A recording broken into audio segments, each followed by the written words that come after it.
រឿងខ្លះយើងអត់ចង់ធ្វើទេប៉ុន្តែយើងត្រូវតែធ្វើទៅ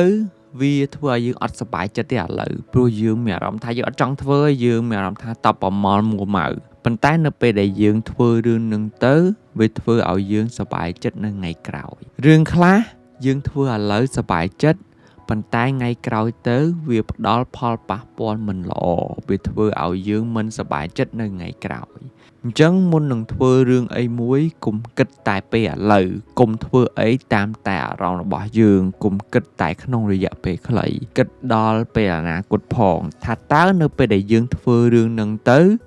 វាល្អអត់វាមានផលប៉ះពាល់អីខ្លះវាធ្វើឲ្យយើងរីកចម្រើនឬក៏វាធ្វើឲ្យយើងនឹងកាន់តែដុនដាបថែមពេលខ្លះអាចចិត្តយើងសប្បាយមកពេលហ្នឹងអាចចិត្តយើងចង់ធ្វើមកពេលហ្នឹងវាធ្វើឲ្យយើងមានវិបដិសារីដ៏ធំមួយនៅថ្ងៃក្រោយអញ្ចឹងធ្វើអីត្រូវតែចេះគិតគួរតែចេះពិចារណាយើងធំហើយគ្មានអ្នកណាគេមកគិតជំនួសយើងជួយជំនួសយើងនោះទេ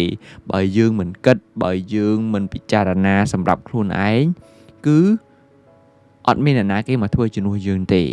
រឿងលំហែរឿងសប្បាយយើងគួរតែធ្វើប៉ុន្តែបើវាធ្វើឲ្យប៉ះពាល់ដល់អនាគតរបស់យើងកុំធ្វើល្អជាងមានរឿងជាច្រើនទៀតដែលយើងអាចធ្វើឲ្យខ្លួនឯងនឹងសប្បាយចិត្តបានដែលអាចធ្វើឲ្យយើងលំហែកាយលំហែអារម្មណ៍លំហែខួរឬក៏សាកថ្មជីវិតបានប៉ុន្តែរឿងខ្លះគឺយើងកុំធ្វើអីវាមិនល្អទេអ្នកទាំងអស់គ្នាគួរតែដឹងហើយថារឿងនោះវាគឺជារឿងអីមនុស្សយើងម្នាក់គឺខុសៗគ្នាហើយអ្នកទាំងអស់គ្នាក៏គួរតែយល់ច្បាស់ពីជីវិតរបស់ខ្លួនឯងយល់ពីសកម្មភាពរបស់ខ្លួនឯង